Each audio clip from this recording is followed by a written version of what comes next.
Muy, pero muy buenas tardes, mis amados hermanos y mis amadas hermanas del canal Biblia y Práctica.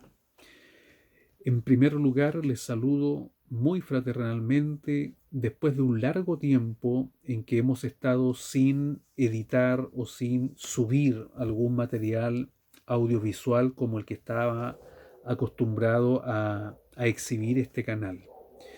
Razones varias, no voy a entrar en detalle de ellas, pero quisiera envolver esto en una enseñanza que nos muestra las escrituras que hay tiempos y momentos en que es necesario y además saludable salir un tiempo al desierto a conversar con Dios. Y cada uno de nosotros tiene su momento, tiene su tiempo de desierto en el Señor, donde necesita andar solo con Dios, solo con el Señor, y en donde el Señor nos ministra, nos renueva, nos da nueva fuerza y luego nos devuelve otra vez al valle para seguir avanzando en lo que estábamos haciendo. El propio Señor Jesucristo tuvo esta costumbre. Muchas veces se apartaba hacia el monte, se apartaba a lugares para estar solo. Bueno, todos tenemos ese momento y durante todo este tiempo en que no ha habido publicaciones en el canal, hemos estado también en ese tiempo necesario de desierto y de soledad. Gracias a Dios hemos sido hasta aquí guardados por el Señor. Gracias al Señor hemos estado libres todavía de la contingencia sanitaria en cuanto a que no hemos contraído esta enfermedad pandémica que nos visita, pero sí hemos estado muy preocupados, muy dolidos también con la angustia y la aflicción de muchos y de muchas que se han visto, ¿no es cierto?, afectados y han debido cruzar este valle de sombra y muchas veces de muerte, que en realidad eh, en la voluntad de Dios ninguno de nosotros estamos libres de vivir. Gracias a Dios por todo esto. Envío un saludo fraterno a quienes han pasado por esta estrechez y ya se han recuperado, están recuperándose, cuanto más a aquellos que están en este trance, rogando a Dios que el Señor les sustente y les sostenga en todo. En esta ocasión quiero compartir con ustedes una reflexión acerca de las experiencias que Israel tuvo y que son para nosotros hoy día un modelo de enseñanza y que encierran principios para la vida cristiana. Estas enseñanzas de Israel son muy valiosas, ya lo dice una escritura del Nuevo Testamento, fueron escritas para nuestra enseñanza, para nuestro provecho, para nuestra bendición. Así que hacemos bien en revisar de cuando en cuando el comportamiento de Israel, las experiencias del Israel bíblico, para luego traspasar a nuestros tiempos en el siglo XXI una enseñanza muy nutritiva a través de estas experiencias. Para esta ocasión he escogido un salmo muy conocido en la iglesia y también en el mundo, que nos va a llevar a un tiempo en Israel muy particular y que en sus detalles nos va dejando enseñanzas y principios para la vida cristiana en la actualidad. Salmo 137. Salmo 137 y como introducción voy a leer los 3 primeros versículos. El Salmo tiene por título Lamento de los cautivos en Babilonia. Y dice así, y leo en el nombre del Señor Jesucristo. Junto a los ríos de Babilonia, allí nos sentábamos y aún llorábamos, acordándonos de Sión. Sobre los sauces en medio de ella colgamos nuestras arpas, y los que nos habían llevado cautivos nos pedían que cantásemos, y los que nos habían desolado nos pedían alegría diciendo: cantadnos algunos de los cánticos de Sión. Amén. Esta palabra tiene su contexto dentro del libro de los Salmos y yo quisiera referirme como introducción para ir metiéndonos en el tema, quisiera referirme a un aspecto de los Salmos. Los Salmos en el judaísmo, en la vida de Israel, en la vida religiosa de Israel, tienen su forma, tienen su tiempo y tienen su uso. De modo que el judío no canta los salmos en forma desordenada, ni canta cualquier salmo en cualquier ocasión. No así como nosotros que le hemos ido colocando algunas melodías a los salmos y los podemos cantar indistintamente como una alabanza más bien general. El israelita usa el libro de los salmos de acuerdo a las ocasiones, selecciona los salmos y cada salmo tiene su oportunidad y su ocasión, como también tiene naturalmente su origen, su inspiración y su contexto. Por ejemplo, vamos a encontrar en el libro de los salmos que del Salmo 120 al 134 tenemos 14 salmos que son salmos graduales. Salmos graduales. En la Biblia Reina Valera, debajito del Salmo, digamos, del número del Salmo, aparece esta expresión. Ustedes pueden ir, por ejemplo, al Salmo 123 que dice plegaria pidiendo misericordia y debajito dice cántico gradual. Y así todos estos salmos desde el 120 al 134, salmos graduales. ¿Por qué se llaman graduales? Porque estos salmos eran cantados en una ocasión particular para el pueblo de Israel. Esta ocasión era la peregrinación de Israel hacia la ciudad santa de Jerusalén para celebrar las tres principales fiestas del judaísmo. La Pascua, los panes sin levadura, las primicias, el Pesaj, el Hamotzi y el Al-Shabbat. Tres de las fiestas principales que además se celebraban una seguida de la otra, de modo que había más o menos 2 meses de fiesta en que se celebraban estas tres fiestas anuales en Israel. Estas fiestas en particular se celebraban en Jerusalén. Entonces, todos los israelitas, tanto del territorio geográfico de Israel como los que estaban en la diáspora, fuera de los territorios de Israel, acudían una vez al año en grandes caravanas hasta la ciudad santa de Jerusalén y principalmente al monte de Sión. El monte de Sión es una estructura geográfica, es una elevación geográfica originalmente compuesta de 2 montes o 2 colinas. Una, la colina donde estaba la ciudad de los Jebuseos que Israel consiguió y donde se fundó en definitiva la ciudad de Jerusalén. Aquí arribita, como al lado, está el monte Moriah o Moriah, donde Abraham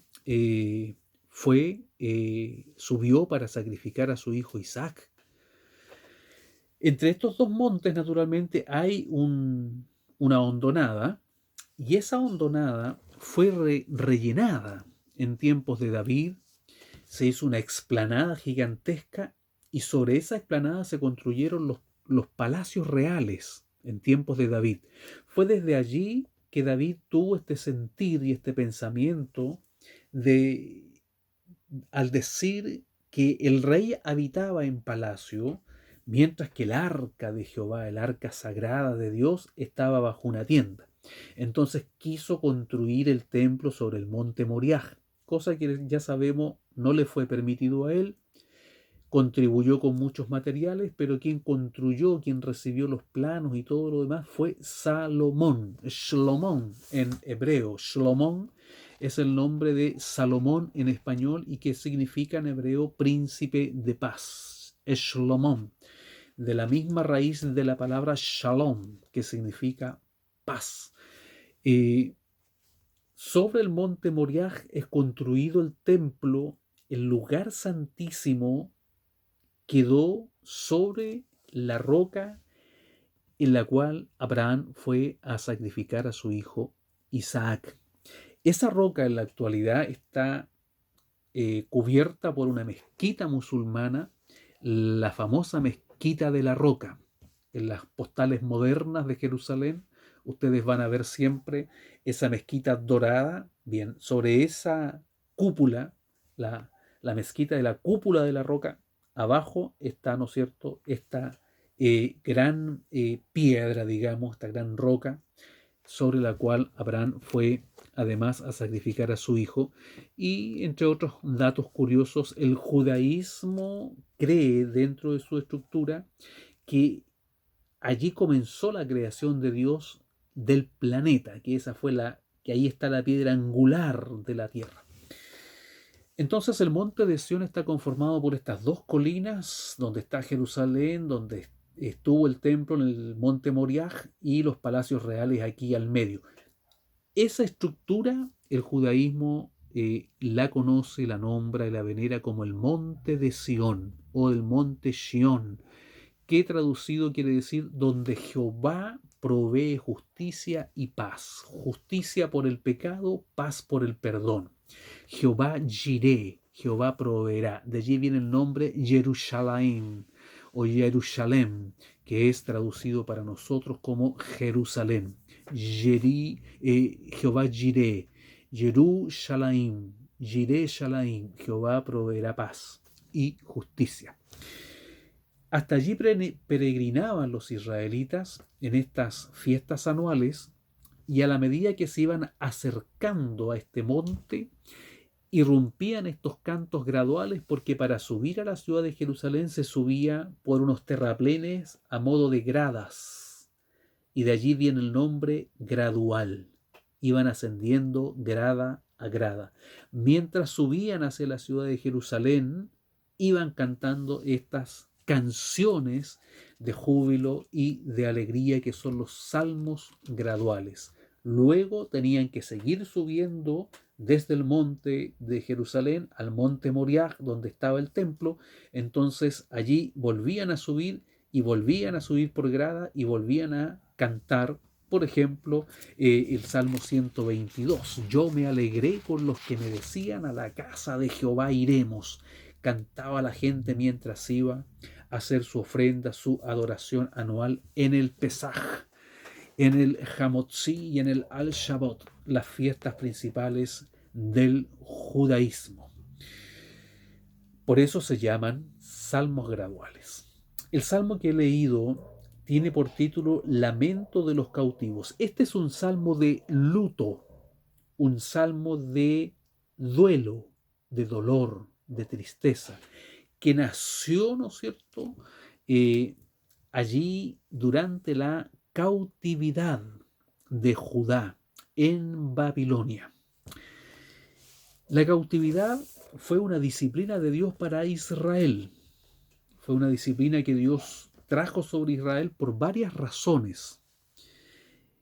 Pero no hay disciplina de Dios sin propósito también de Dios, ya que la disciplina de Dios no busca destruir, busca corregir, y en esa corrección busca generar algo mejor que lo que había.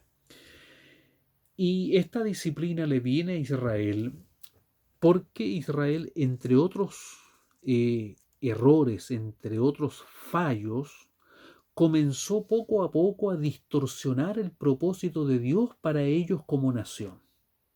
Israel es un pueblo apartado por Dios, no porque Dios desprecia al resto de la humanidad, sino que a través de este pueblo Dios quiere cultivar un linaje humano a través del cual pueda venir el Mesías prometido, pueda venir Jesús.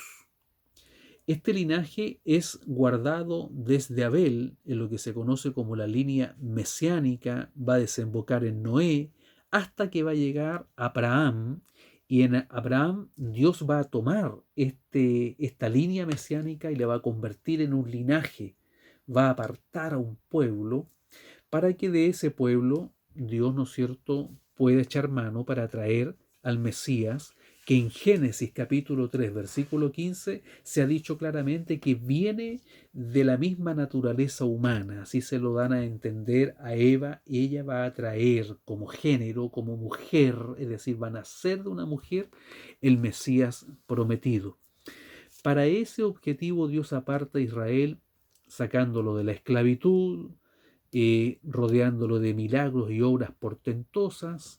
Luego le va a dar leyes, lo va a convertir en una nación, le va a asignar un territorio geográfico para que finalmente reciban ellos toda una estructura religiosa, ceremonial, que va a ser el gran mensaje de Israel para el mundo. Este es el propósito de Dios para ellos, que ellos sean luz del mundo.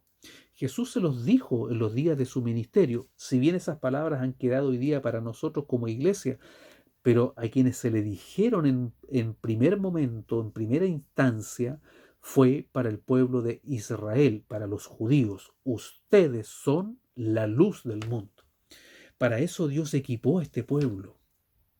Pero lamentablemente todo ese equipamiento socavó el alma israelita, eh, y se introdujo en ellos un orgullo nacionalista tan fuerte, tan radical, que ellos mismos comenzaron a despreciar al resto de las naciones y ellos mismos creyeron ser exclusivamente los predilectos de Dios, y esto les llevó a una escalada de vanagloria nacional y de envanecimiento ciudadano y de verdadera locura religiosa, al punto de que entre ellos mismos comenzaron después a despreciarse, ya que la expresión gentiles nace primero en Israel. Están los israelitas que se conservaron puros como raza, que después del cautiverio volvieron a Jerusalén, que se mantuvieron puros, pero también hay un grupo de israelitas que se mezcló con otras naciones, como en los tiempos modernos los hay judíos estadounidenses, judíos alemanes, argentinos, chilenos. En la época era lo mismo. Entonces los israelitas puros, a los que Pablo mismo de sí mismo dice hebreo de hebreos, estos israelitas puros que conservaban su raza, que conservaban su idioma y que conservaban rigurosamente su fe, despreciaban a estos otros israelitas que eran hebreos, pero como de segunda categoría, tercera categoría, y a ellos le llamaban gentiles. Después ese nombre pasó a los pueblos que no eran israelitas y que venían ingresando también a la iglesia inaugurada en el Pentecostés. Así que todo este envanecimiento que tuvo Israel los llevó a serias distorsiones. Entre las más notables es que, aparte de la Torá, que son los 5 primeros libros del Pentateuco nuestro, ahí en la Biblia Reina Valera, en el judaísmo es un solo libro, la Torá, que es también conocida como la ley de Moisés. En ese libro los israelitas comenzaron a regir sus vidas, pero en este envanecimiento luego apareció otro libro conocido como la o el Mishnah, que es como una suerte de letra chica de la ley de Moisés, donde los israelitas comenzaron a buscar las minucias de la ley, y esto al final lo terminaron acompañando de otros libros en varios tomos que se llama el Talmud, que contiene dichos, reflexiones y pensamientos de grandes pensadores y filósofos hebreos, israelitas, rabinos, ¿no?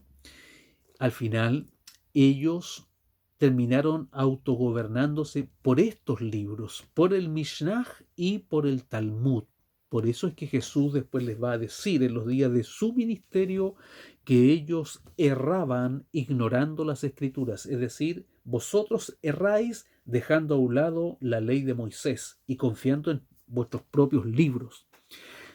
Esas fueron parte de las distorsiones que Israel tuvo en este envanecimiento que les vino creyéndose que nadie más podía en el mundo alcanzar el bien de Jehová, solo ellos.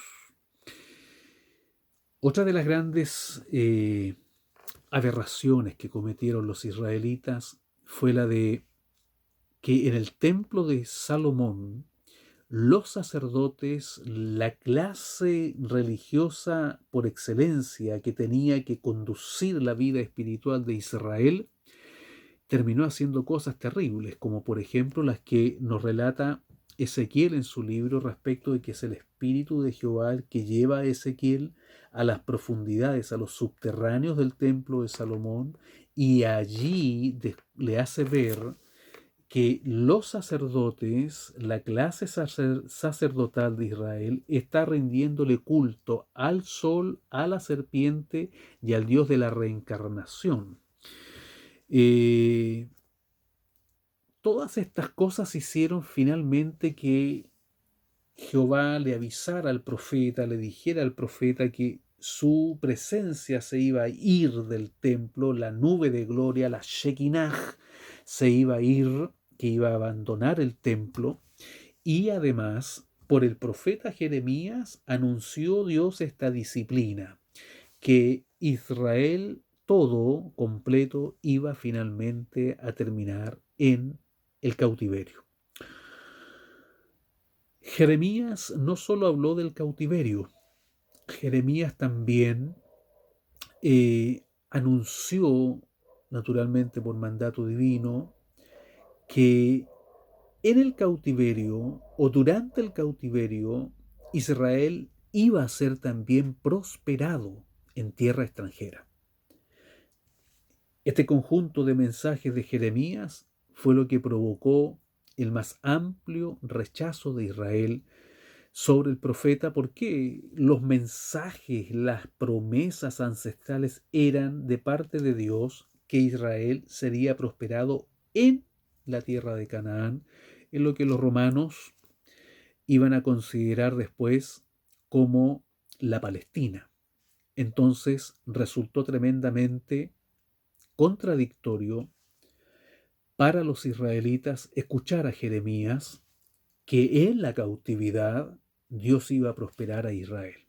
Como dije en delante, la disciplina de Dios no busca destruir, sino busca corregir, mejorar, y en ella siempre hay un propósito detrás.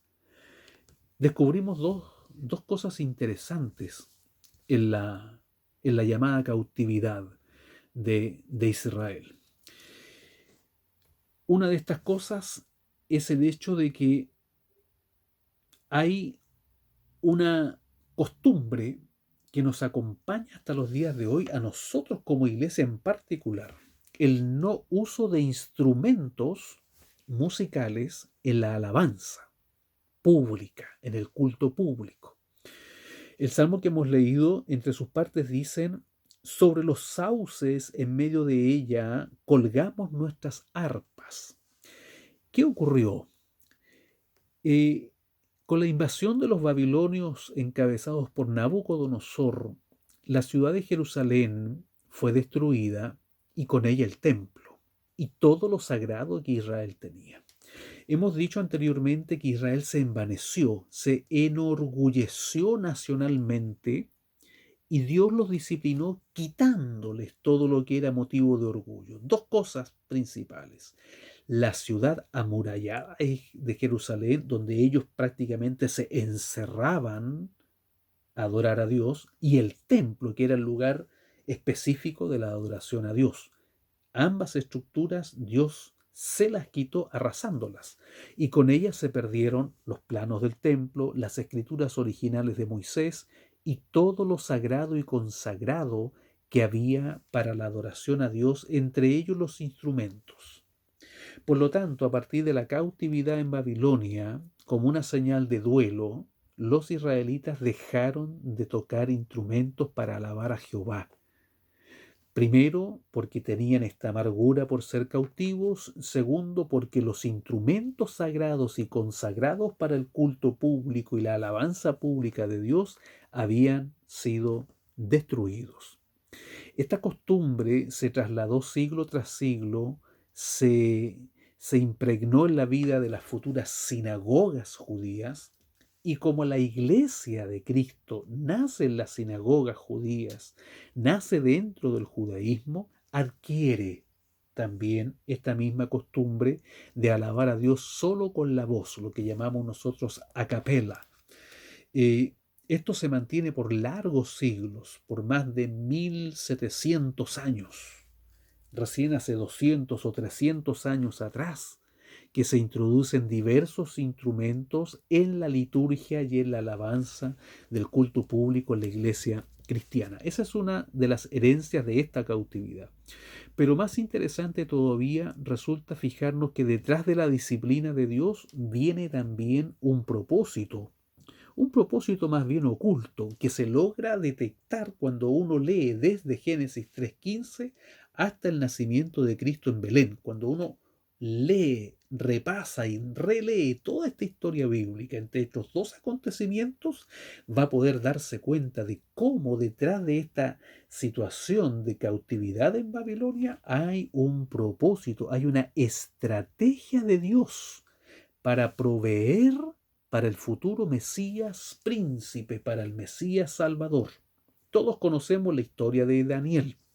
Daniel era un niño adolescente, junto a muchos de su generación, que partió también a la cautividad. Y como Dios había anunciado por boca del profeta Jeremías de que Israel iba a ser prosperado allí, que Israel iba a ser también guardado, esto se cumplió. Y como Daniel, muchos otros judíos, y vemos por aquí las historias, ¿no es cierto?, en el libro de Esther, Mardoqueo, y muchos judíos fueron prosperados en Babilonia, alcanzaron renombre y posesión social, cultural y económica en Babilonia. Daniel fue uno de ellos. Si repasamos mentalmente el libro de Daniel, vamos a encontrar todas estas cosas de que cuando Daniel logró acertar con la interpretación de los sueños, les fue ofrecido antes la mitad del reino, en fin, un montón de riquezas y de estatus que Daniel alcanzó y que también alcanzaron muchos de sus contemporáneos en Babilonia.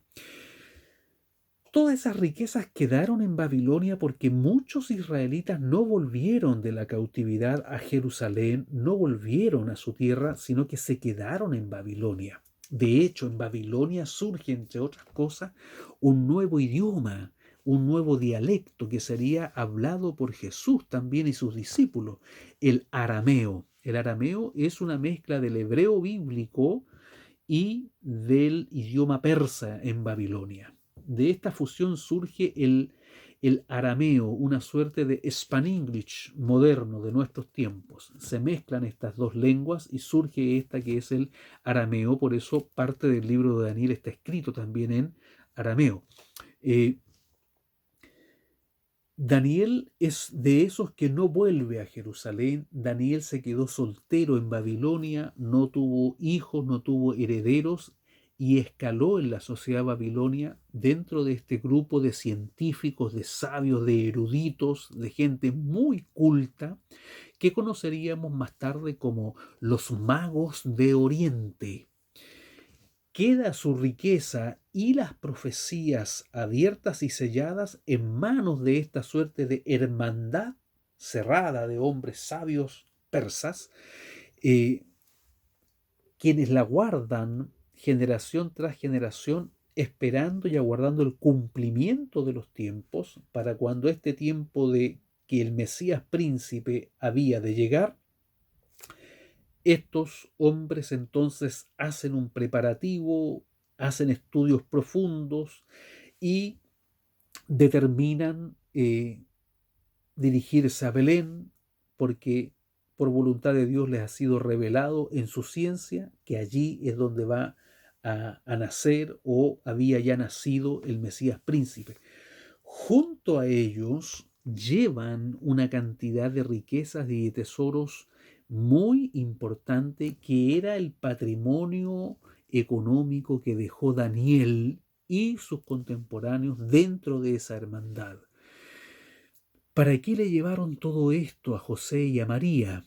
Le llevaron esto no solo para honrar al niño príncipe, al niño rey, al niño Mesías, sino que lo llevaron para que José y María pudieran tener los recursos económicos que seguramente los sabios de Oriente no sabían, pero José y María recibieron instrucción, José las recibió directamente del cielo, que tenía que tomar al niño y esconderse con él y su mujer en Egipto por 2 años. Ese movimiento, ese esconder al Mesías físicamente, tenía un altísimo costo económico en la época. Financiar un viaje era carísimo, financiar un viaje prácticamente a solas era muy caro y permanecer oculto en Egipto era casi imposible a no ser que se tuvieran muchos recursos económicos. Es por eso que aprendemos que tras la disciplina de Dios siempre hay un propósito y hay una provisión. De modo que aprendamos esto, que detrás del dolor suyo, Dios puede estar movilizando rodillas oxidadas en otra parte, que hay otras personas que pueden conmoverse con la tragedia que usted vive y están buscando a Dios, algunos en favor suyo, sin saber que se están acercando ellos mismos al Señor. Su cesantía o su estrechez económica de hoy puede ser la mano que está golpeando la puerta de alguien que no está acostumbrado a compartir, que no está acostumbrado a dar, de alguien que de pronto no ha practicado la ofrenda de amor y está escuchando ahora la voz del Espíritu que le dice, llévale a mi hijo, llévale a mi hija.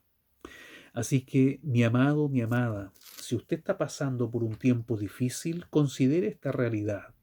Detrás de su aflicción puede Dios estar bendiciendo también a otros sin que usted lo sepa. Estos israelitas del Salmo 37 estaban siendo duramente disciplinados, pero detrás de su dolor, de su tragedia, de su disciplina, Dios estaba proveyendo lo necesario para ayudar a José y María en el futuro a cumplir la instrucción de esconder al niño Jesús. Buena lección para aprender de estos pasajes. Pero miremos también otra gran lección, la de cómo nosotros debemos aprender a administrar las bendiciones que Dios nos da. No es malo que Dios nos prospere, no es malo que el Señor nos dé mejor educación, mejor trabajo, mejores ingresos. No es malo. Lo malo está cuando a partir de esa bendición o de ese equipamiento que Dios nos da, comenzamos nosotros a envanecernos, distorsionando el propósito de Dios para nuestra vida en particular. Y como iglesia, no es malo que Dios nos equipe, no es malo que Dios nos prospere, no es malo que Dios nos otorgue recursos. El problema viene cuando de esos recursos comenzamos a hacer un uso indebido, ajeno al propósito que Dios tiene para la iglesia, específicamente la gran comisión, ir por el mundo y predicar. Primero, hay que predicar, hay que enseñar, hay que hacer discípulos, hay que bautizar. Y con el poder del Espíritu obrando en nosotros hay que reprender al diablo y hay que sanar enfermos. Esa es la gran comisión en su totalidad. Y para llevarla a cabo, naturalmente necesitamos recursos, necesitamos presencia, necesitamos misioneros, misioneras, preparación. Pero cuando los recursos comienzan a volverse una inversión sobre sí mismo, la iglesia se comienza a parecer al Israel antes de la cautividad en Babilonia. habían sido libertados, habían sido rodeados de milagros, eran temidos por otros pueblos, Dios los defendió muchas veces, les dio tierra que ellos no habían conquistado por sí mismos, que no habían labrado, que casas que no habían construido. Dios les dio un nombre, les dio una ciudad capital sagrada, Dios les dio templos, Dios los engrandeció, pero ellos se envanecieron y distorsionaron el propósito de Dios hacia sus propios intereses humanos, carnales, personales, y terminaron siendo desposeídos, despojados de lo que terminó siendo un orgullo nacionalista profundo, tanto en la ciudad amurallada, que muchas veces se asemeja a nuestras propias Jerusalenes, nuestros templos. Muchas veces la iglesia se encierra en los templos, se mete dentro de los templos, hablamos entre los nuestros, comemos con los nuestros, escuchamos a los nuestros, nos ministramos entre nosotros. Cuando llega un testimonio de un alcohólico, de una mujer golpeada, de un drogadicto, a ser parte del repertorio de la iglesia, nosotros no nos aperturamos al mundo. Tenemos que aperturarnos al mundo, como iglesia y como cristianos individuales. Destaco por allí el comentario de una hermana que me decía que ella donde va le busca conversa a las personas y que dentro de esa búsqueda de algún tema de conversación termina siempre presentando a Jesucristo. Esa es la gran comisión. Si Dios le ha dado recursos para ir a comprar, no es solo para ir a comprar, es para que usted mientras compre con su caminar, con su vocabulario, con su mirada, con su tono, con su conversación, pueda alumbrar a otros, que alguien se dé cuenta, usted es diferente a los demás. Dios nos bendiga. Aprendemos cosas valiosas de lo que a Israel le ocurrió en su tiempo y en su momento. Aprendamos esto nosotros. El dicho popular, nadie sabe lo que tiene hasta cuando lo ve perdido. Eso es algo que debiéramos evitar. Entonces, hermanos, hermanas, aprendamos a valorar lo que Dios nos ha dado hoy, que tiene propósito en la obra del Señor. Con profundo cariño les dejo estas reflexiones. Me alegra volver a subir un video en el canal después de tanto tiempo y espero poder seguir haciéndolo en la medida de lo posible. Dios les siga guardando en medio de este tiempo difícil a todos ustedes y que el Señor guarde a los suyos también, les proteja y les bendiga. Les abrazo fraterno como se hace hoy día de esta forma virtual a todos ustedes, vuestro hermano, amigo y servidor, vuestro hermano Nelson. Que Dios les bendiga.